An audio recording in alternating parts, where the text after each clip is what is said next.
Halo, selamat siang Bapak-bapak, ibu-ibu, saudara-saudari dimanapun Anda berada. Jumpa lagi dengan Gapa Dogom. Kesempatan ini saya masih berada di seputaran pertanian. Dan hari ini saya akan berbagi yaitu tentang kelebihan dan kekurangan pupuk organik.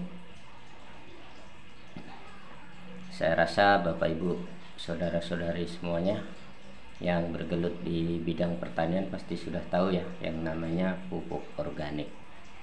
Dan jika Bapak Ibu masih kurang paham atau masih bisa dikatakan belum tahu, baik, di sini saya akan berbagi tentang kelebihan dan kekurangan dari pupuk organik ini. Jadi pupuk organik ini yang pertama itu kelebihannya yaitu pupuk organik itu dapat memperbaiki struktur tanah, Bapak Ibu. Karena pupuk organik ini kan terbuat dari bahan yang dihasilkan dari pelapukan sisa-sisa tanaman, hewan, dan manusia juga. Jadi misalnya hewan yang mati, bangkainya itu kan hari ke hari dia akan melapuk atau membusuk, dan dibantu oleh zat-zat renik menguraikannya sehingga terjadilah pelapukan itu. Dan yang kedua yaitu keuntungan atau kelebihan dari pupuk organik ini, dia dapat mengembalikan sifat tanah, Bapak Ibu. Yaitu sifat ini sifat kimiawi, fisiknya, ataupun juga sifat biologisnya. Itu adalah masuk di poin memperbaiki struktur tanah. Dan kelebihan yang kedua yaitu dapat meningkatkan kehidupan organisme tanah, Bapak Ibu. Nah, seperti yang saya bilang tadi, dengan menggunakan pupuk organik ini maka akan bermunculan atau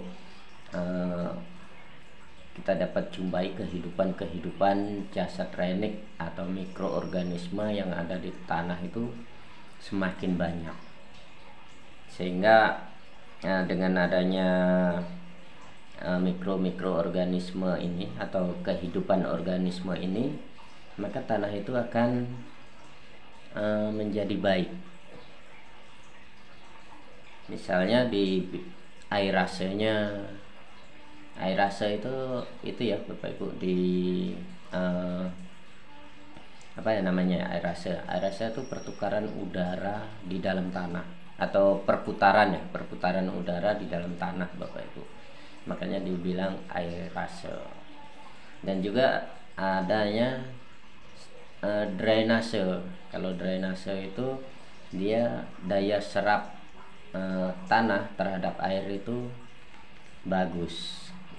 Makanya kalau kita nanam, misalkan kalau kita nyiram, tanahnya cepat kering. Karena maksudnya keringnya ini bukan kering kerontang ya Bapak Ibu, tapi kering yang air itu diserap oleh tanah. Berbeda dengan kalau misalnya tanah yang kita siram dulu airnya ngendap atau ngembung di situ ya, airnya tidak diserap, itu pasti struktur tanahnya tidak bagus atau drainasenya tanah itu tidak berfungsi dengan baik, dan biasanya tanah seperti itu pasti tidak subur.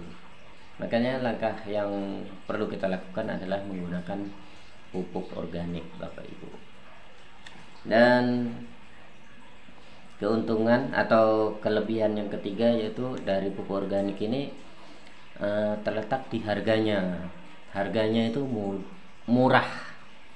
Karena apa? Karena pupuk organik ini kan seperti yang saya bilang tadi, dia bahan bakunya itu mudah didapat.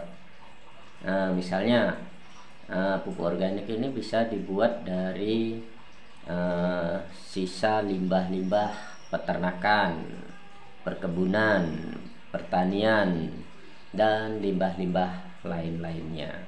Itu bisa untuk membuat pupuk organik ini. Ya, itu tadi. Karena bahannya mudah didapat, makanya harganya murah. Jadi seperti itu Bapak Ibu kelebihan dari pupuk organik ini.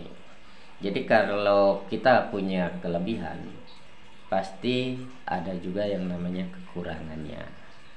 Baik Bapak Ibu, ini kekurangan dari pupuk organik ini. Jadi kekurangan yang pertama, pupuk ini tidak bisa digunakan dalam jumlah sedikit. Nah, misalnya begini, kita pinginnya atau kita punya tanaman 1 hektar misalnya, terus kita pinginnya pupuknya sedikit aja, nah, itu tidak bisa Bapak Ibu, karena pupuk organik ini harus digunakan dalam jumlah yang besar. Karena apa?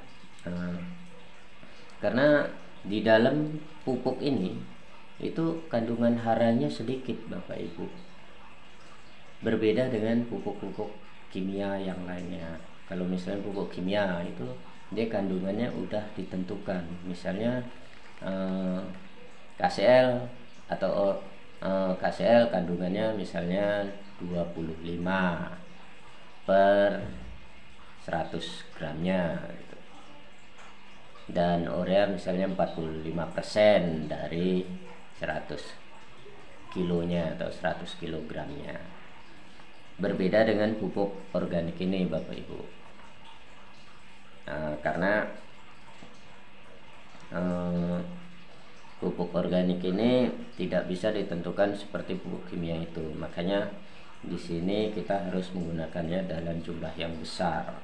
Bahkan takarannya itu atau dosisnya kalau untuk misalnya 1 hektar untuk tanah yang sudah tidak subur, atau misalnya sawah yang udah tidak subur, makanya itu perlu menggunakan pupuk organik 4-5 ton per hektarnya. Jadi jumlahnya lumayan banyak ya Bapak Ibu. Untuk 1 hektar sawah bisa mencapai 4-5 ton.